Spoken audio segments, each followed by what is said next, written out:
I love video games. That's why you probably clicked on this link. One of my other loves is role-playing, and one of the best GMs I've ever seen is Trevor Devall. The voice of Rocket Raccoon, voice of Emperor Palpatine in LEGO Star Wars, and My Little Pony or F is for Family are all over.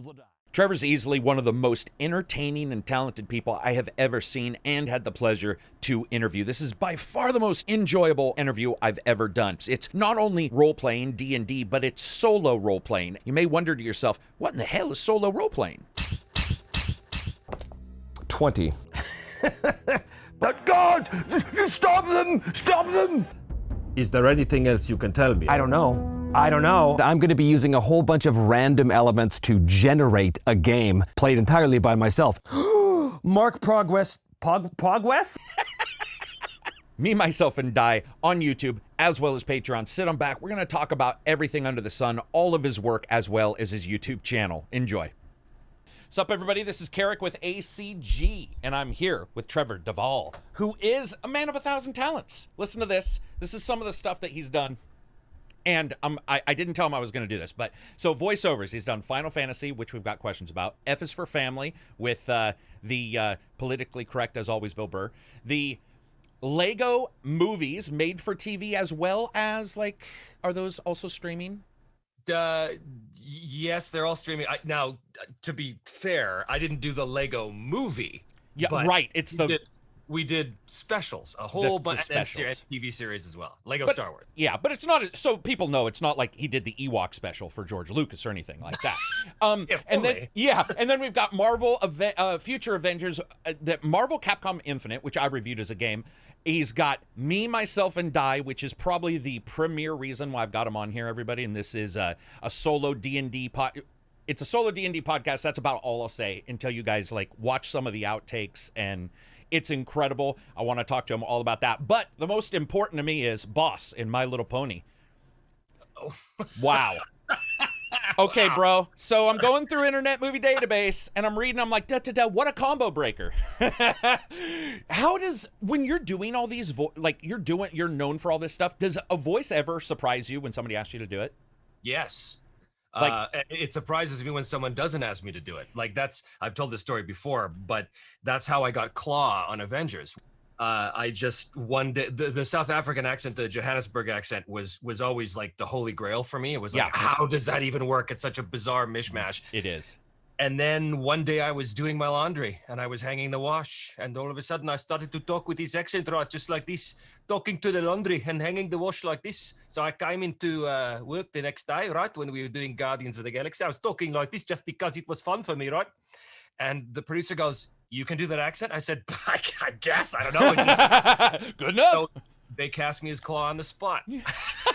That's awesome, man. That's awesome. And that's the kind of stuff that we will talk about here, everybody. You guys know me. I usually review video games, but I've, interviewed composers for games, David Bateson, Agent 47, of course, for Hitman, and Anthony Gruber, who's done Lego video games as well as Telltale. I just wanted Trevor to come on here. Follow, if you get a chance, follow him on Instagram. I've got all of his stuff. I'll put all of his socials in there. He's got a Patreon right now for Me, Myself, and Die. And that's actually, I think what we'll start with is just for a moment, Me, Myself, and Die, because I was telling him, this is sort of how I found him, and then realized I watched pretty much everything he had done and didn't, sometimes it's hard. If somebody's good at accents, you don't always know exactly who that is. But just what is Me, Myself, and Die, and what is solo role-playing? Well, I'll take the second part first. Okay. Solo role-playing is something that I didn't know anything about. Right. It is just a way you use what they call a GM emulator, a randomizer, which basically turns the player into both the player and the GM. And there's a number of ways to do that, but the one that I started with was called the Mythic GM emulator. And all it does is it asks you a series of questions, and based on how you respond and how the randomizers show up, which is typically dice, you can interpret those results and have the world evolve as it will. So I used it in the old days, back in like, I don't know. Back in the old days, it was only like a year and a half ago, dude. Yeah. Well, when I first found it, when it first came out, I think it was the early 2000s. I found, I was like, oh, this is a really cool tool to be able to help design really cohesive adventures for my group. Right. Yes, it's awesome. And then I was like, well, actually, I can use it on the fly too while I'm GMing, because if there's a situation where the players do something and I'm not exactly sure what's going to happen, I'm like, okay, let's go to the emulator. As it turns out, I love that, because the thing I hate as a DM the most is knowing what's going to happen. It bores me to tears. I don't want to know. I want to set up the world and then have the players engage with it, or destroy it, depending on who depending on who you're playing with.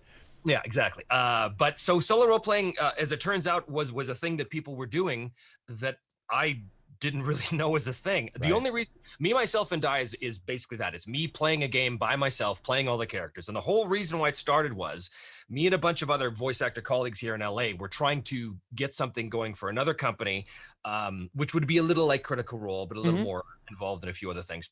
But because, trying to get a bunch of actors together is like herding cats, the scheduling fell apart. And so finally I thought, you know what? I don't need them. I can play everybody. I can rule the world. So I did it as sort of a lark. I was like, wouldn't it be hilarious to see me play a game by myself? Yeah. And as it turns out, it is. I mean, yeah, there was all these people going, that's what I've been doing. I'm like, oh, a community of solo role players. That's an oxymoron, but what the hell? The wind is picked up, and the snow has begun to blow. And by the time, a couple days later, when he gets to this clearing, there is a full-on blizzard that has descended, blanketing the entire region. Yeah. Well, and the thing is, if people don't understand, like, especially with a role-playing game, it depends. I freeform, but some people write their stuff down, and then you have all different types, and, some people go from stories. I know now I'm starting to see a lot of people using the actual normal modules, but they're playing by themselves. And I'm like, that's hard. Everybody I talk to is always nervous about looking like a fool. And I don't have that issue, and apparently Trevor doesn't. And that is you've got to get over it to enjoy life. And I was watching you, dude. And this is rare. Like, I know a lot of people are watching this is like, holy crap, he's talking like this. But dude, it was an inspiration, which I know is such a fucking stupid, like, you hear it all the time. But to watch you were starting out with that first character, and you were in this is like episode 2 or 3, I think. This is a while ago. Let's get the orc's name. Because why not? Maybe that's gonna be my signature move. Why not? I don't know if you split your brain down the center or what, but I saw you go, and your eyes got big, and you're like, I got it. And I remember just going, geez, that's infectious. But we were all talking, and they were like, how does he keep himself inspired in the middle of a video, lights on his face? Well, first of all, thank you for the compliment. It's always a huge compliment when I hear people are getting something out of the show, whatever that is. So thanks for that. It's my pleasure to provide it. It's awesome. How do I keep myself inspired? I love the game. I've been playing since I was about 7 years old. Never stopped. And to me, the game is. I'm not a religious fella, but if I was, this would be my religion. You know, to me, there's a purity in exploring the worlds that we have in our minds. I used to say, if I was to be given the death sentence today, well, sorry, you've got a week to live. I could look back on my life and I could say I saw more worlds in my own mind than most people see in a lifetime living just in this one. And that is such a privilege to be able to have that kind of imagination. So what I do to get inspired is I just open up. I just open it up and see what's there. And I allow myself to go to those places, and I allow myself to explore those worlds, whatever they happen to look like. And I trust my instincts. I've been doing this so long that I can't imagine not doing it. So, I hear a lot of people, a lot of fans, they say things like, where do you get your ideas from? How do you get inspired? Like this question. And it's sort of a weird alien concept to me, because I'm like, how do you not get inspired by sitting down and exactly like for me, here's an example. The first time I picked up first edition Warhammer Fantasy Roleplay back in 1989, One of the best covers, by the way. Anybody? One of the best covers on a role-playing book. Anyway, I apologize. One of the best games all the way it's around. Fantastic. Anyway, dripping with atmosphere, and that was always my go-to as a GM. Mine as well. Yeah, cool. My players used to say to me, "You're great at two things. You're great at NPCs." What a shock. And you're great at providing the atmosphere of the world. And when I picked up that book, I was like, it was everything you need. It was every page had a new idea, and it was just all just dripping with this dark gothic atmosphere that was totally new for the industry at that time. Well, mostly. I mean, most people were coming from D&D, big heroic fantasy. This was not. This was you think you're playing D&D, turns out you're playing Call of Cthulhu, you know? So people understand, if you've heard me, especially in reviews, I'll drop these really nebulous movies like Legend, and somebody will be like, Legend? I'll be like, yeah, Tom Cruise, you know, people will be like, I have no clue he did that. One of the things about Warhammer, so that people understand, you've probably heard me talk about Tanis, Half-Elven, or Dragonlance, Forgotten Realms, Ravenloft. Ravenloft I loved, but Warhammer, so that people understand, when you walked into a hobby shop and you looked at Warhammer, the one in particular I remember, which actually might be second edition, is the one with the orc or ogre on the front with the ball for a hand, and he's fighting the dwarf. The guy who always cut his thumb. I don't remember the ogre slayer, whatever, troll slayer. Otrick. Yes, thank you. And I remember opening this book, and if people realize, normal D&D at the time, TSR style stuff was very, I mean, it was pretty prim and proper, even the paper. And my version of Warhammer was actually on dirty paper almost. Totally, and that moment you talk about where you discover that there's a different way of doing this, that is the moment that I would just love to show all of these young, new D&D players. Because if they're loving their game, that's awesome. But to me, I'm like, you know, D&D is just the training wheels. It's just the beginning. There's so much more complex, more interesting, more gritty. There's so many more systems. And in a way, we're in the golden age of gaming right now. We are. The 80s, because the 80s was great. But it's now, because now everybody self-publishes, and you get these incredible new ideas and these new systems, and you can buy it for $3 on drive-thru. You know what I mean? It's just, it really is the golden age where everything goes and everything is so freely available. And when I hear people who don't know that there's anything other than D&D, I'm going, okay, well, they're probably new and they're probably younger, and that's fine because you got to start somewhere. But for me, D&D was always entry level. It was just, no. That's just the intro. And it's so funny too, because you started same age I did, 7. My brother was doing something in the basement. I didn't know what it was, with friends. And I went down there and he's like, you can play. And that was, I remember being 7 and like, it was that old style, right? The room by room. Yeah. And that's what I thought was D&D. And I watched movies, you know, Willow was later, but at that young age, you have these certain shows and movies you pick up and you're like, why is that not D&D? And I remember my mom and dad doing the talk, by the way, because I was born in 74. And so you went through the Satanic Panic. Oh, dude, remember Tom Hanks made that movie too, which, by the way, just hammered the shit out of the entire industry for 10 years. Lucky, because I grew up in Canada. We didn't really have the same kind of Satanic Panic thing. Right here. Yeah.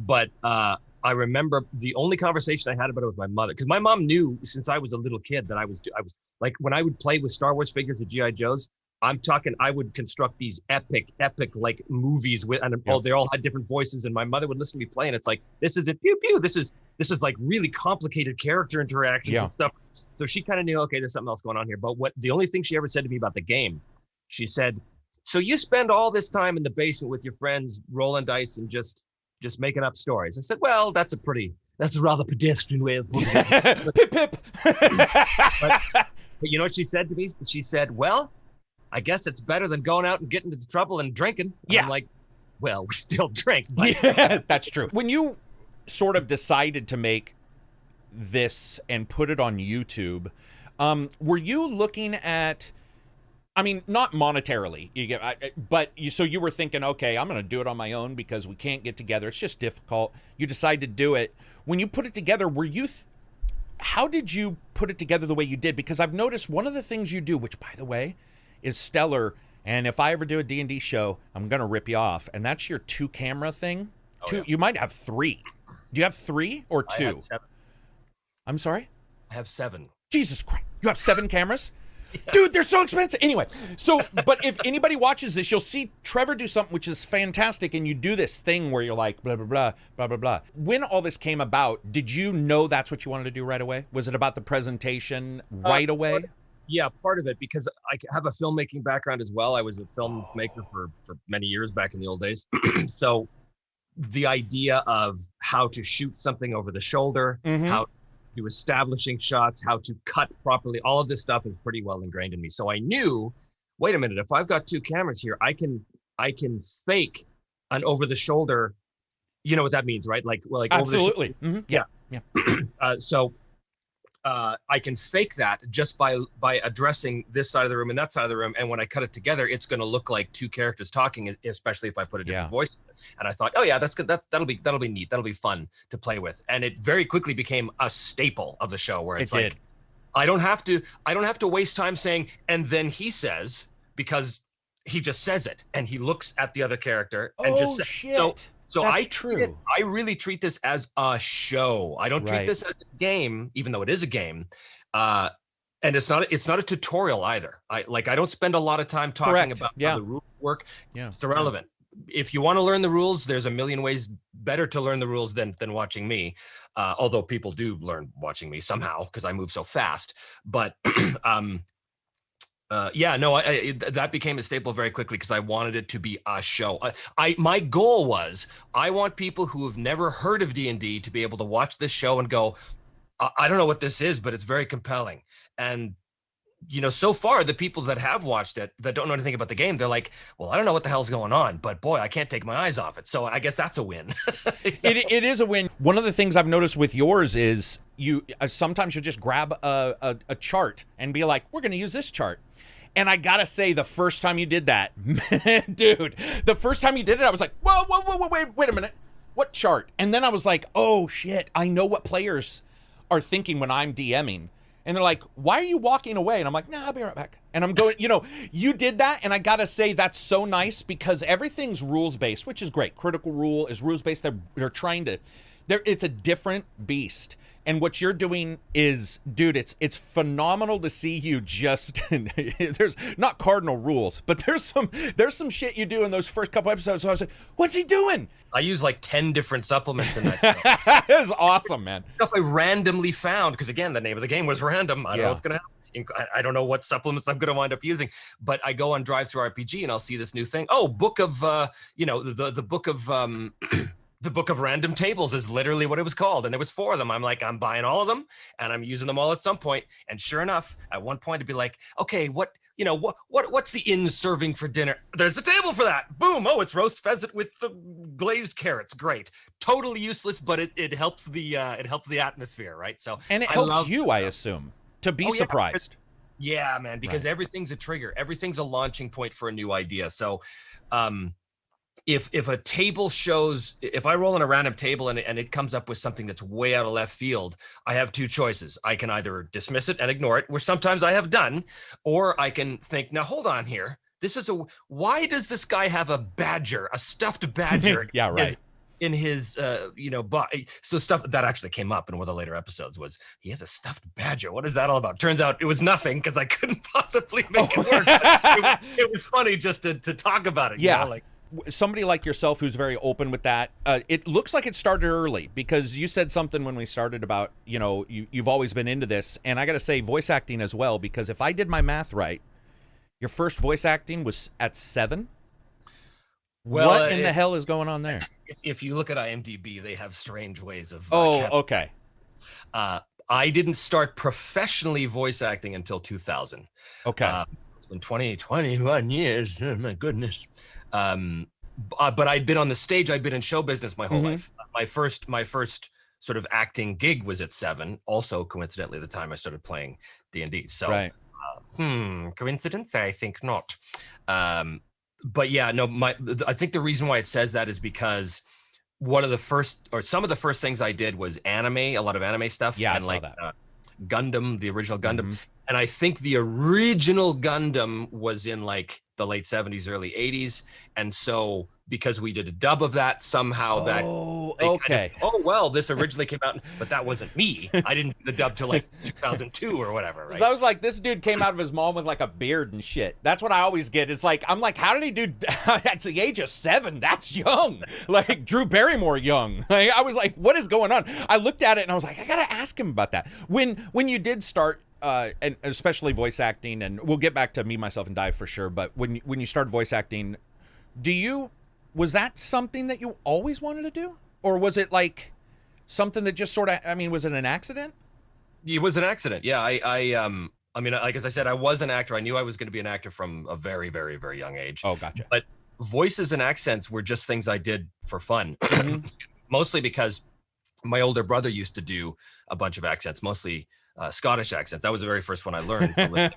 We've all got one. Yeah. And so he used to do this thing around the dinner table where he'd imitate an old race car commentator named Jackie Stewart, who's very, very excitable, you know. And the thing about the drag races in those days, they'd go around, and eventually one of them would spin out and hit the wall and explode. And oh no, he burst into flames. That was his whole thing. So anyway, he used to do this thing with the salt and pepper shakers. He'd like emulate the race. Oh, it's a great day for a race day. Look at this. Oh no, pepper's coming out in front. Oh no, salt's catching up. And he spins out of control and he bursts into flames. Anyway, so one day I basically finished off the sentence, the punchline for him. Something he was doing, like ketchup and mustard, and oh no, he's coming around the outside, and I went, and he bursts into flames, and everyone laughed, and I thought, oh yes, I see, funny voices, my path. They work. Yes. So, but I never thought it was a job. I never thought it was a career opportunity at all until I moved to Vancouver in '98, when a friend of mine said to me, you know, you should get into voice work. And I was like, what is that? What are you talking about? Because I was a thespian at the time. I trod the mold of the stage. You know, I was going to be a Shakespearean actor, director, things like this. And then I stumbled backwards into the voice world and went, oh yeah, no, this is much better. So, yeah. I was talking to Agent 47, Bateson, and he's only been able to do the one voice, right? You know, and we were talking about like, how does he stretch it all? Because that must be, and he had some good points on that. But then I got Anthony Gruber in, who's done multiple things. He also played Harrison Ford in I believe it was The Witness. He was because he looks just like Harrison Ford. It's weird. Yeah. And we were talking, and the accents came up, and I put a note on here because I wanted to ask you. I think and I stated it before the podcast too. I think with accents, accents help so much in games, because I can say, he looks a certain way, but if it's just me talking. However, currently, and we don't need to get into the politics of it all. Currently, it's difficult to do particular things, and I see a lot of people just doing it, and I see some people worrying about it, and I see some people doing, I don't know how you would, a more, over the top version of whatever accent. How do you figure out how to get an accent to sound real without making a fool of whatever you're doing? I mean, you can go over the top, obviously, but like what you just did there sounded pretty. It didn't go over the top. You weren't Willie from Simpsons, if you get my drift. Yeah. How do you do that? It's all like everything in life. It's entirely about context, which is a sadly ignored thing. I agree. Days. Yeah. Context is king, baby. Context is king. Everything. He's gonna have a one-liner for everything. I can already tell. It's gonna be awesome. I need to get you and Anthony in the same room. Anyway, so context is absolutely everything. So here's an example. When I learned a Chinese accent, this was many years ago, and I learned it because my neighbor, who was an old Chinese man who spoke very good English, but he had a very thick Chinese accent, and he was very, very friendly, and we got to talking over I lived in a condo downtown Vancouver at the time, and we got to talking over our little partition fence quite a bit. And he used to say my name in a very particular way with the Chinese accent, and that is what twigged. With every accent, there's something called a key phrase, and a key phrase is the phrase you say in order to immediately hook you into that accent. Right. Okay. Combination of vowel sounds. So for him, when he would say my name, which is Trevor Devall, for him it was Trevor Devall. Trevor Devall is a good boy. Oh, so whoa. And I listened to that and go, interesting. So not that I'm called upon to do a lot of Chinese accents these days, but if I was, that my name as Jonathan, which was his anglicized name, as he would say it, is my key phrase. Trevor Devall, he's a good boy. Always keep his dick so clean. And I'm like, so context is king. I'm not mocking anybody by doing an accent. I'm like if I do an accent right away, people go, oh, that's racist. I'm like, is it? Or like, am I wrong? Does he not in fact sound exactly like that? Is that not what the human vocal cords and the human mouth makes sounds like? Because I'm pretty sure that's what it is. There's nothing insulting in that. I'm not doing a stereotype. I'm not denigrating his race or his culture. I'm just emulating the way his mouth forms words in English. Right. And to me, anyone who gets upset at that is out of their fucking minds. Yeah. Just they're out of their fucking minds, and I don't have time for them. I gotta say, man, when I'm watching you do stuff and you're throwing what I consider very good accents out, and occasionally I've noticed it sounds like you're trying. I think you even said this one time where the accent wasn't something I could place. It was like a mixture of, which I think is cool because you see that in D&D, right? You see that in all these games. Karak, which is one of my favorite D&D worlds, is just Japan. Like that's all it is. And so you've adjusted all these, and I gotta say, man, I think that leads confidence to the people who I want to get into role playing, whether it be solo or not, where it's just like, it's okay.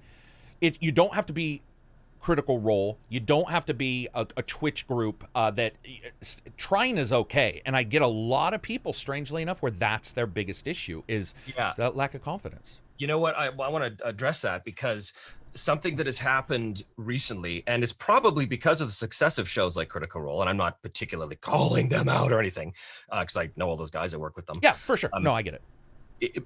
There seems to be a perception that the game is performance, and it's not. Exactly. It can be, but it's not inherently performative. It's a game. It's people sitting around exploring their imaginations in a shared space. Yeah, right. And they should be free to explore. As a player, you should be free to explore how this character is going to interact with the world and whatever that means. And presumably you're sitting around with a bunch of friends, and with friends, you should, the goal is you're relaxed enough and trusting enough of your friends that they're not going to jump down your throat if you say something mildly offensive, right? Now, in this world of online Zoom games with a bunch of strangers and stuff, that's a minefield potentially. It is. Yeah. And that's unfortunate that that's the world we live in now, where interacting with strangers, all of whom ostensibly are there to enjoy the same game experience, now becomes an exercise in self-censorship, because, dear God, you say the wrong thing to offend the poor little whoever that is going to get upset. I feel quite strongly about this, but I don't want to get off on a tangent here. I think that a lot of people just don't know how to. It's nice to have somebody who has been doing it, who can say, this context is really what matters. Try, enjoy yourself, and it's not a big produced thing, because I try to tell people, hey, those, don't try to be an actor that you see on Twitch. That's not going to work. You're not good enough. I'm not good enough. That's insane. They're masters. Not only masters, but they're doing a different thing. I don't know what that is. Exactly. I usually tell people that's not the D&D that I normally would play, but it's fascinating to watch. Right. And there's the difference between the show and the game. Whereas, and again, I can't talk about Critical Role because I haven't been on it. But I can talk about my own show, and my own show very explicitly is a show that happens to be a guy playing a game. But I don't apologize for that. That's what it is. Yeah. And if you're there looking to see a standard game session, well, first of all, you're not going to see that because it's one. Yeah, right. It's not Will Wheaton. Remember what did he do for like the Geek Channel? Will Wheaton would do the board game. Yeah, it's not that. Right. Yeah, it's not instructive specifically. It's not designed to be that. I'm glad if it is incidentally instructive, but there is a huge difference between a show and a game, and I think that in order for people to enjoy the game, they have to forget about the show. That they have to just come together as a group of friends and be like, let's explore this game together. Let's throw ourselves into these characters and just see what happens. A GM shouldn't be worried about anything other than what can I do to make the game better for the table. If you have voices in your back pocket, accents, great. Absolutely unnecessary, though. One of the great GMs I've played with is my good friend Ross. He couldn't do a voice to save his life. He doesn't have to, because his NPCs are all very specifically drawn. And I don't mean physically. I mean, his descriptions of them, the way he presents the NPC when they're speaking, they might have a slightly different posture. They might have a different. It's always his voice, but when you play with him, you're seeing a bunch of different characters. Yeah. There are many, many different ways to present the world as a GM and present NPCs without relying on my particular set of tools. Yeah. I do feel strongly about that too, because a lot of people, I think, they get hung up on this idea of, oh, I'd love to do it, but I'll never be as good as. And I'm like, that's not the point. Not at all. Not at all. Especially the solo thing. Who the hell cares? This is entirely for you. You see people play Skyrim, and I've watched entire channels where all they do is they role play a character in Skyrim. So they get Skyrim, and I'm like, dude, you're this close, man. You're this close. You're using a rule set. Call it the Skyrim rule set. Call it the old whatever. You're this close to playing D&D. It's just the person replaces the walls and replaces the rules, the other person. Or in your case, the Oracle, which... To clear it up for anybody listening, you can check out, let's see, there's Mythic. You're now doing Iron Sworn. And you did an interview, right, with the creator of Iron Sworn. Did you not? Yeah, okay. Yeah. I watched just a tiny bit. I thought it was a creator, but I want to make sure. And there's other oracles out there so that people understand what's going on is, well, actually, I'll just let so imagine, could you just walk us through one decision in an oracle, especially, by the way, which confuses everybody I talk to, not only the yes-no part, but how you decide which of the possible chances you decide to roll in. So speaking specifically with Mythic, what you have is you have a chart. I'm trying to make this as simplified as possible. You have a chart that gives you a range of numbers to provide you with one of 4 possible responses to any yes or no question. Okay. Those responses are yes, no, extreme yes, or extreme no. So what does that mean? Well, let's take a very, very simple scenario. Let's say you're playing a character in a dungeon and the character comes up into a room and there's 3 treasure chests in front of them. So you say to yourself, okay, my character can't possibly know this, but I need to know as the player / GM, are any of those chests trapped? Well, let's see. What are the odds that chest is trapped? And Oracle, the emulator gives you a list. It ranges from like no way all the way to sure thing or something like that. Right. Gradations of shades of gray in between. And most choices are going to fall in the, oh, it's likely, or somewhat unlikely, like around there. How you decide that? Again, context is king. You look at the situation. Okay, I'm in a dungeon. Well, what do I know about the dungeon already? Have I encountered traps previously? If so, there's probably a higher probability that these are going to be traps.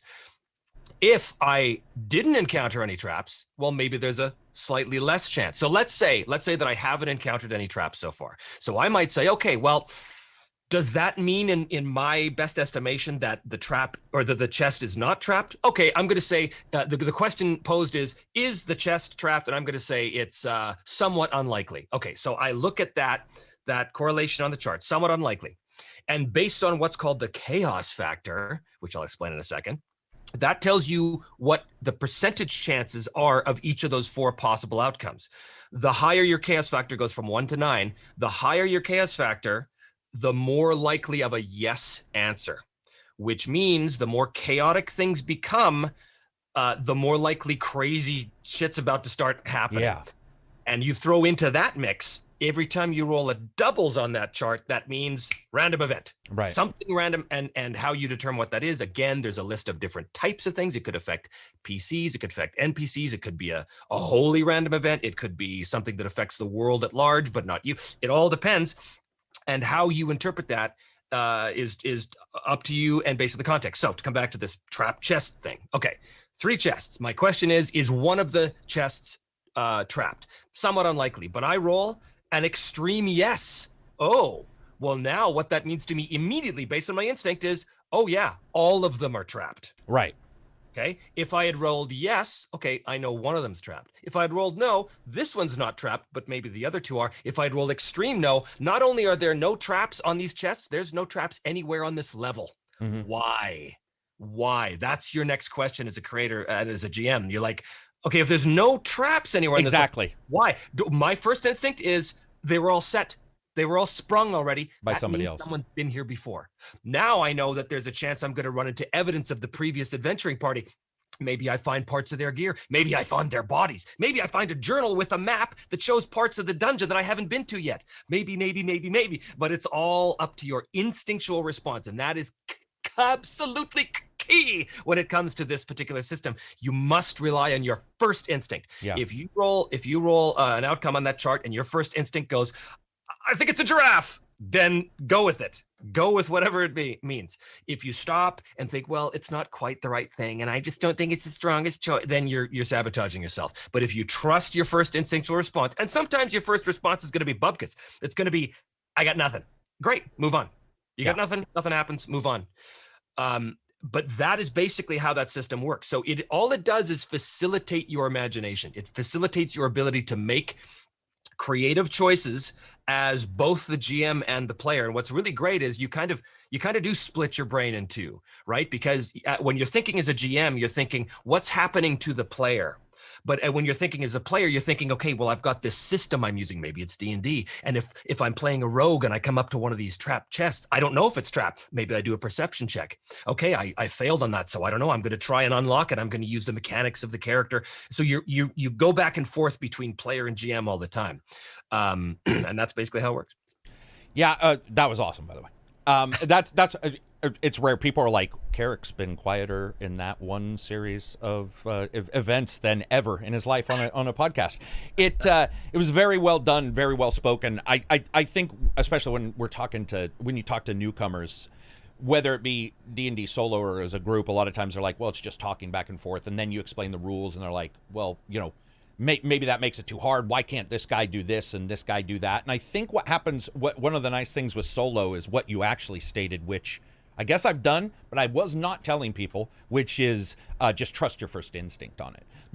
My goal as a GM with a group of people, my goal, my entire job as the GM, as far as I'm concerned, is to present the world in a compelling way and to throw obstacles in the path of the player characters based on what they have professed they want.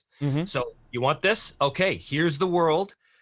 Here's an obstacle I'm going to throw in front, and now it's up to you to figure out how to get around that. And so it's basically when they push on the world pushes back. A tit for tat, or almost like a teeter-totter of some kind. Right. Almost. That's how any dramatic narrative emerges. Yeah. That's the source of all conflict.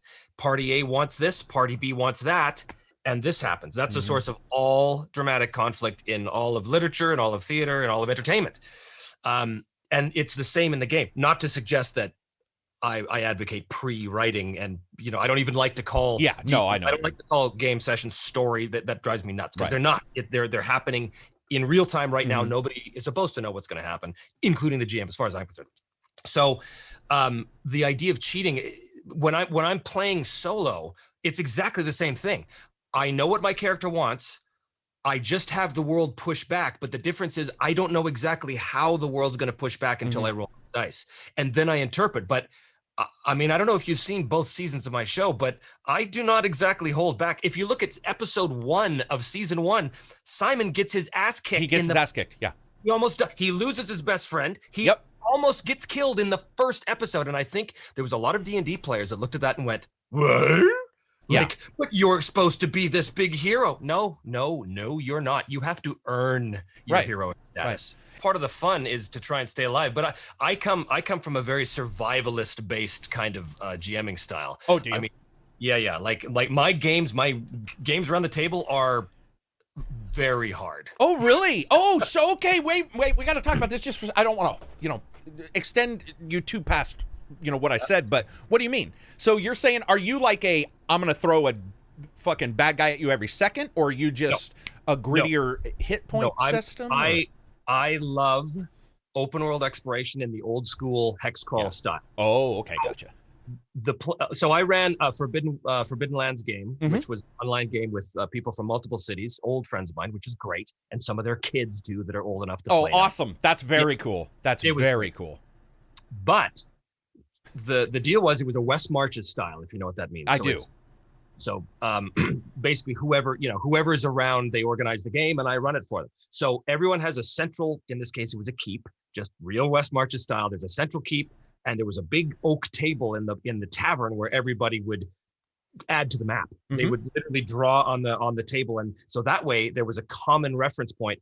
You could come back after not playing a few weeks and see, oh, someone's added to the map. Oh, that's cool. They uncovered this rune over here. Let's go. We don't know. They got chased out by giant bats. Oh, well, let's find out what's there, whatever.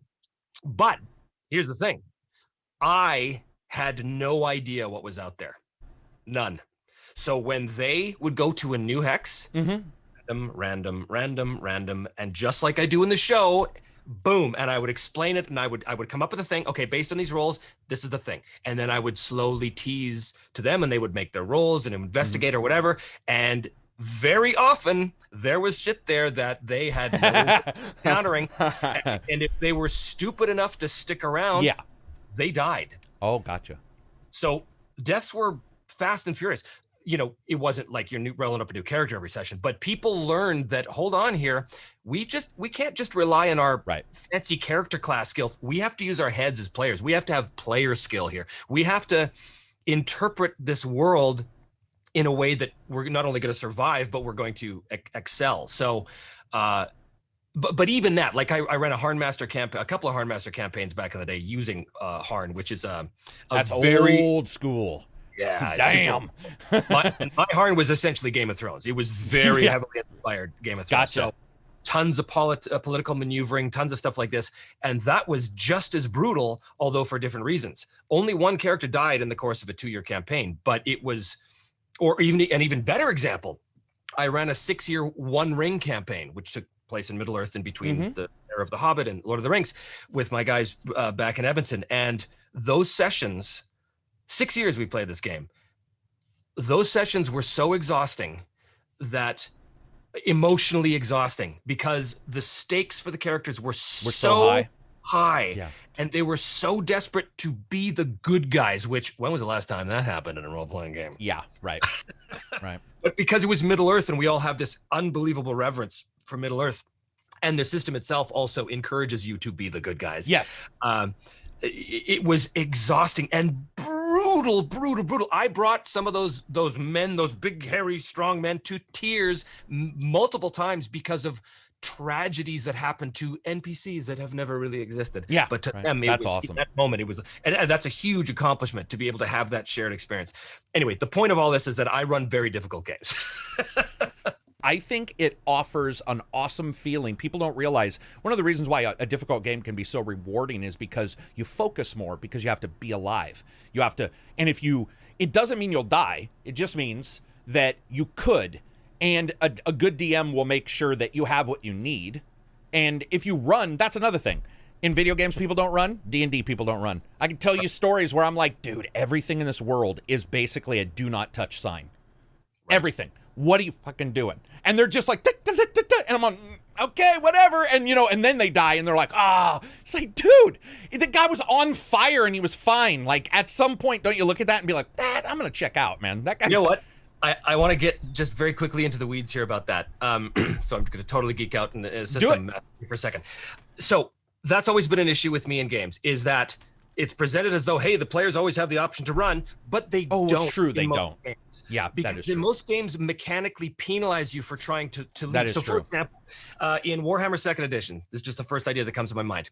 If you try and disengage and leave, you can do that, but you can't move any farther than that guy can then charge directly to you. True. So there is literally no way to escape a combat.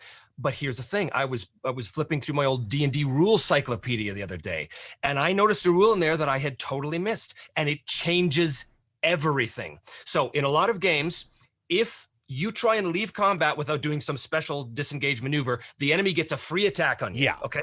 And that is penalizing the players for trying to leave the combat. And yet the same DM advice always says, hey, you should retreat and regroup. But the mechanics are telling you try it and die.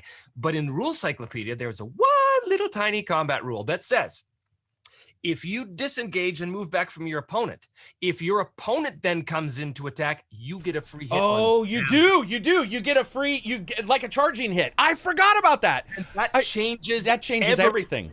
It changes the tactics of the entire scenario, because now you can do a fighting retreat and regroup, which is exactly what the DM advice was always telling you to advise your players anyway. Right. It's amazing, those little tiny mechanical changes that completely change the tactical element of the game. One of the things I wanted to talk to you about, especially now that you've got the channel, you're on your second season, you got these interviews and stuff. I'm always asked, like, how difficult is it to start a YouTube channel, blah, blah, blah. First of all, I want to tell anybody listening, I think now's the time to do it, because, like, entertainment is, well, as Trevor said, the golden age, technically. People want to listen to stuff, all that. Are there any things you learned that, even as somebody like yourself who's traveled and who's dealt with, you know, actors and all this stuff, and then you go home and you're like, I'm going to set up a 7-camera fucking solo game. Was there anything that, like, you came out of that and went, oh my God, I wish I had known this? Or even just a difficulty you face, even now? It became, in the second season, it became too exhausting to try and do once a week episodes. I managed to do it in the first season. I don't know how, but the second season, it just, I felt myself burning out, and I was like, I can't do that. I have to finish this. And in order to finish this, I have to step away and change my release schedule to once every 2 weeks. And a lot of people, I think, were like, oh, what a ripoff. But dude, it's the way it is. We're all human. Yeah. And I'm not, you know, despite what it might look like, I'm not a production company. It's amazing how many people are amazed that I do this all by myself. And I'm like, well, it's kind of in the name, me, myself. Yeah. That sort of means solo, but anyway. But I do everything. I build the terrain. I set up the cameras. I do all the music. Everything. So it was a lot harder. What was a lot harder was trying to keep pace with that production schedule. Okay. And I knew I had to dial back, which I hate, because I wanted to maintain a once a week, but I was like, it was the end of November, and I was like, there's no way. There's no way I'll be nuts by Christmas. And so I had to do that. But I never expected anybody to actually watch this thing. This was just for my own sort of amusement. And I thought, wouldn't it be funny if 100 people subscribed? And it's not much more than that. I only have about 7,600 subscribers now, which by YouTube terms, it's a drop in a bucket. I'm very grateful for all of them. But, you know, I'm not making any money on this. This is all just for the love of the game, which I'm perfectly fine with. Do you know Joel Haver? He's a content creator. He does a lot of like short animated films and short comedy sketches and stuff. I don't think so. I think he's out of Vermont. You should check him. I just love this guy. I just love him. He's so weird and so funny. But he is so genuine. He just won an award from YouTube for 1 million subscribers or whatever. Very cool. And he does a little unboxing. He's sitting in front of a lake. He just dropped this like yesterday, I think. He's sitting in front of a lake, and he's just talking to his, you know, viewers about, you know, I'm very thankful for all of you watching this. He's saying, you know, I could have changed the type of videos I do to meet the algorithm or to try and chase what I thought people wanted to see, but that's not what interests me. I just want to do what I love, and I'm just pleased that you guys are watching that. And that's exactly my take. I could do things like, I don't advertise this show. I don't talk about this in social media or anything, because I can't stand social media. I think it's a societal cancer. Dude, it's cancer. It's cancer. Sorry. Anyway. But I just believe that if I keep doing what I love, and as long as it's entertaining to me, I'm pretty sure other people are going to find it entertaining too. Now, I don't think this channel is ever going to grow like something like yours is. I think because it's a niche of a niche of a niche, there's going to be comparatively few people that like it. But, you know, maybe one day there'll be enough interest that people say, oh, well, actually, yeah, this is, you know, maybe I'll get up to 20,000 people or something. That would be great. But honestly, the support I have through Patreon is tremendous. Have you ever speaking of that, have you gone back and looked at any of the videos you produced when you were getting stressed? Have you, and do you appear that way, or did you do a pretty good job of like? No, I'm a pro from way back. I love it. You're just like, dude, I don't sweat.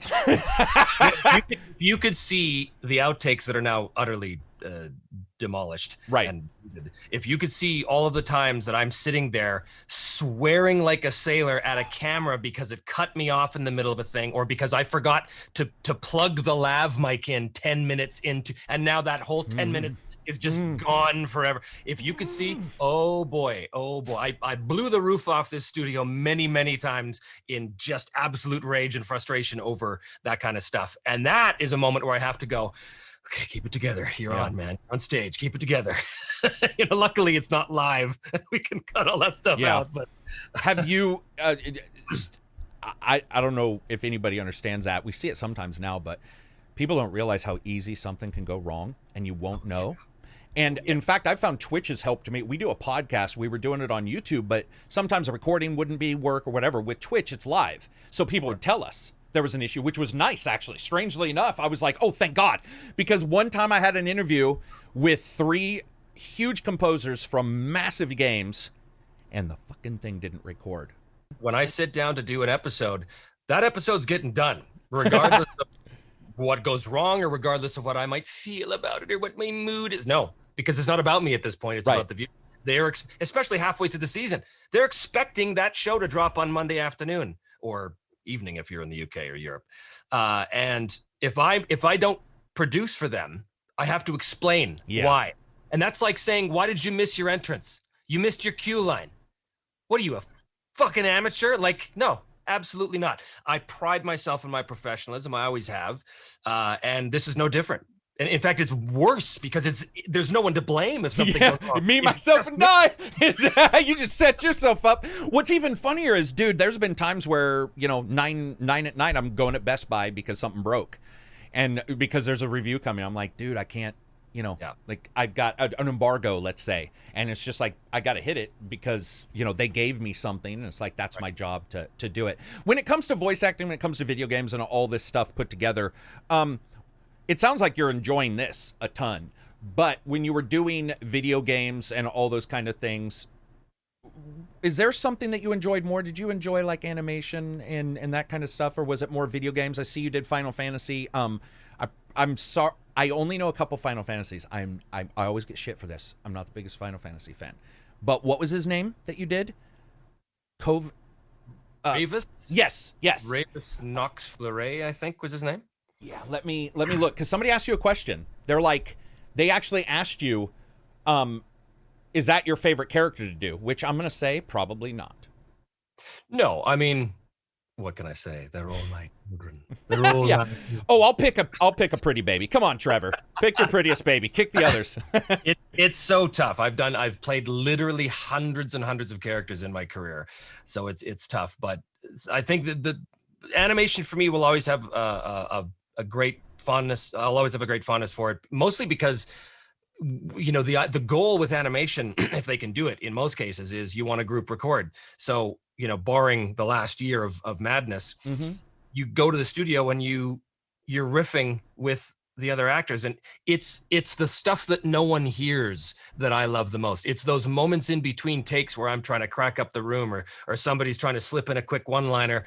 It's those moments, because these people, I've said it before, I'll say it again, the animation community in here and in Vancouver are some of the greatest people I've ever known, some of the greatest people I've ever worked with. I'm huge fans of theirs, but they're just like me. They're just kind of weirdos that do funny voices, and they don't really take themselves too seriously because we're making cartoons here.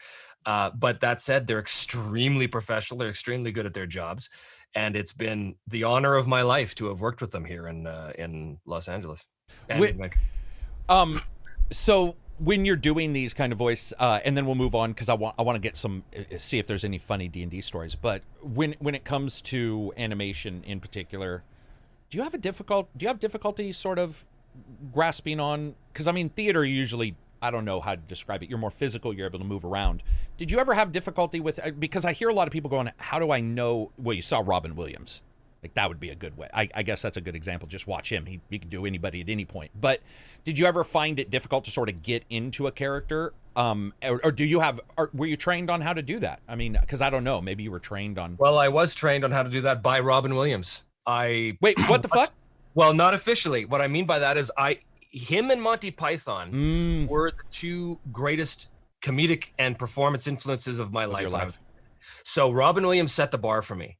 And so, hey ho, that kind of that crazy energy he had, I immediately emulated it. And I was like, that is what I want to be. And gotcha.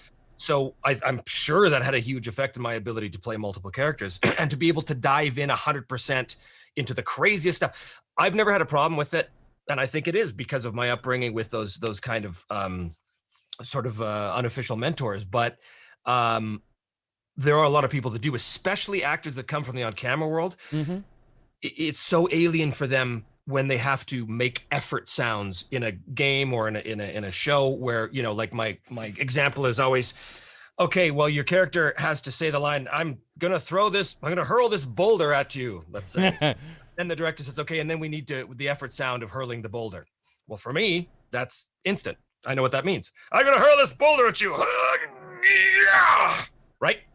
To an on-camera actor, very often it comes out like this. I'm gonna hurl this boulder at you. Yeah, saying a scream versus screaming. Yeah, exactly. Or they just, and it's not their fault. It's just in their world. If you have to make an effort sound, you're on set, you're in a costume, you're around other actors, you're physicalizing things, so it becomes very natural. Well, with us, it's just us in front of the microphone, and we have to recreate that reality using nothing but our voice. It's second nature to us, but to on-camera people, it's the most jarring, weirdo thing that they've ever done. You know, so I love it though. It's a wholly unique way of performing. Obviously, it's funny because Camilla Luddington, who does Tomb Raider, she did the Tomb Raider Rise, I think was the last one. No, Shadow. She did the voice for Shadow. I was in that one. Oh, yes. And I don't know if you ever heard her interview, but they said, so you're in this, you know, Shadow of the Tomb Raider, blah, blah, blah. And she's like, yeah, it sounds like I'm having the worst sex of my life through the entire game. Because she's consistently going like, ugh. It's just all grunt sounds, right? It's her swinging, it's blah, blah, blah. But, and I think she's a talented actress. Voice acting, I thought it was pretty good, but you could tell. There's times, like I said, when somebody screams, but they go, ah, well, that's not the same thing as screaming. Right. And it's very difficult, but she was very open about it. She's like, it's quite weird to, you know, I can't do her accent. She's got that. But she was like, it was quite weird to try to, you know, vocalize something when nothing's there. And it is funny you mentioned Robin Williams. I was Jim Carrey, Robin Williams, but it is funny when you look at Robin Williams, who was probably just a really... Well, he was pretty hairy, but it was an intelligent gorilla. If you ever see him, dude, it's just, I mean, and he used to joke about it all the time. Hirsute, I think is what he used to say. Hirsute, that's right. That's right. But I watched his AIDS benefit. Whoopi Goldberg, Crystal. 85 or around there? Yeah, on HBO. And he comes out there, he's talking, and this is what I'm known for, is talking fast. But, dude, that guy, he could talk so fast, and he fucked up a joke, and he had a joke for fucking up the joke. Yeah. Like, I can't, and it was probably not acceptable now. I remember how he teased himself. What is but it's probably what people are thinking. But dude, he's beyond once in a generation, I think, overall. And it's funny you mention that because I watched the behind the scenes of Aladdin as well, and him singing and him doing stuff, and you're watching like the voice, you know, director go like, what in the shit? Monty Python, though, I was not expecting that. Really? I don't know why. I have a issue with like British European humor. That's not surprising to me at all. A lot of Americans don't get it, but in Canada, we grew up with it. Oh, right. Gotcha. So I was, you know, raised on, you know, Holy Grail and Life of Brian, and you know, again, my older brother used to watch Monty Python's Flying Circus, which was their TV series they did in the late 60s, early 70s. And to this day, it's some of the funniest stuff. I can't explain to you how I love absurd. And maybe that's the reason why I like Joel Haver so much, because he has this weird... There's an absurdity to what they're doing. Yeah. And that just always makes me howl with laughter, because the more absurd, the better. But yeah, Monty Python still is to this day. I mean, I was one of those you know, nerdy kids that could recite the entire movie, right? Of what's the latent speed of a ground swallow or whatever the fucking? It's only a flesh wound, which of course I know because it's D&D. Yeah. Right. Yeah, that stuff's great. Swinging back to that and sort of, you know, wrapping this up, I don't want to hold you too long, but I do want to talk about like funny stories, especially when it comes to D&D and stuff. Is there anything you were talking about, you know, you have these harsh worlds and stuff like that? There was in the first Warhammer campaign I ran, this back in 1990, 89. There was this moment where new new members of the party joined, and no one trusted each other, and because they all thought that everyone was out to backstab each other and sell them out to the bad guys. It was one of those Mexican standoff kind of yeah. And there's this one really, really tough character who was really blunt, and he said something to the new guy, and he said, and what he said sounded really, really tough, but it actually didn't make any logical sense. And it was and so the new guy looks at him and says, "Oh, how astute!" And we just broke into laughter. It was one of those sustained 10-minute laughs. Yeah. And even the guy who was the big tough guy started to laugh too as he realized, that was. It's a building block that I just don't think games can do, and with video games, graphically everything's shown to you, and people just don't understand what it's like to have somebody sit down and start to describe to you, like when somebody says the area is festooned with, and somebody's like, what the fuck does festooned mean? And you start saying, and people start listening, and everybody has it's almost like watching a movie with a filter. Everybody's got a slightly different idea, and that's where the questions come from, and that's the world. It's like we share a brain. I've said exactly this thing. The game is a wholly unique form of entertainment that is unmatched and unparalleled by any other form. It's not a movie where you're just passively watching. It's not a book where you're just passively reading. It's not a choose your own adventure book where you are, or a video game where you are constrained by arbitrary restrictions by someone who you've never met. It is a shared, imagined narrative kind of experience that is unique to those people in that moment in time, forever, and just it will for never them. come again. Yep. It's just for them. I had a friend when we were doing Hornmaster who, in the middle of this unbelievable moment, turned to the group and said, "No one in the world will ever experience this." I saw your interview with that guy. Oh yeah. Yeah, the GM's drink. By the way, you guys should watch that. What is it called? Drinking with GM. Drinking with DMs. That's a special thing I do for my patrons, which I put out every now and then. All right, people, go patron. Anyway. Right. But yeah, that moment was wonderful because it was it was a reminder of why we do this and why this form of entertainment beats the hell out of anything else. I love video games, but as you said, they do all the work for you. They do. You see everything.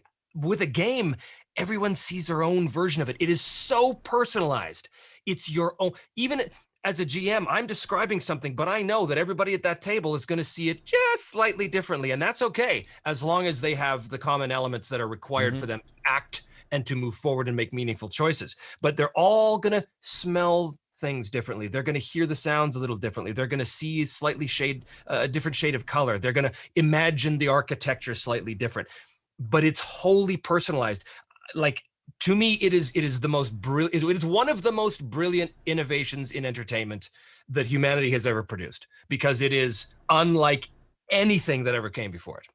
Trevor, I just want to say, man, and I mean this, dude. This is the best, most enjoyable interview I've ever had, and thanks.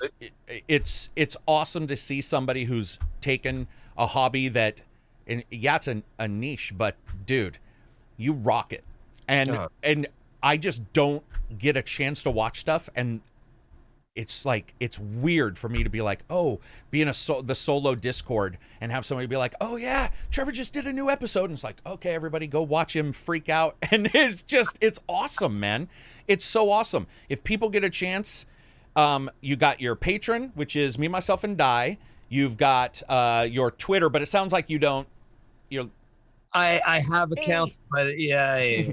Before we leave, is there anything you want to pimp? Is there anything coming up that you want to talk about, game wise, or well, I'm in the middle of TV show or anything? I've been in the middle of moving my studio around, so everything's in total flux right now. But I've been promising a series I'm going to do called The Sage's Library, which is just me talking about the hundreds of thousands of games that I've owned and played over the years. And it's not really a review show. It's not talking.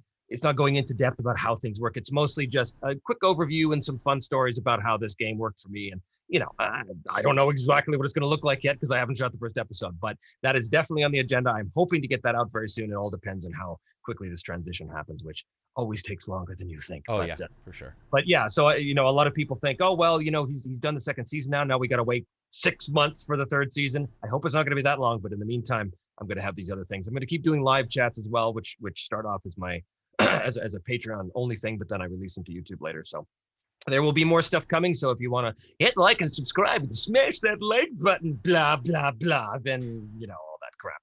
We're all slaves to the grind, right?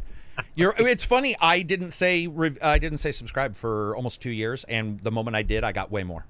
Isn't that interesting? It's like Pavlovian. It very much is. If you get a chance, go check out his stuff. If you have any questions, you can feel free to get a hold of me. You'll see all of his information in the description as well. We'll hope to have you on maybe at the, you know, whatever. We'll just get you back on, even to just talk about stupid D&D stories, because you can talk for hours about that shit. Peace out, everybody. Thank you very much again, Trevor. I definitely appreciate it.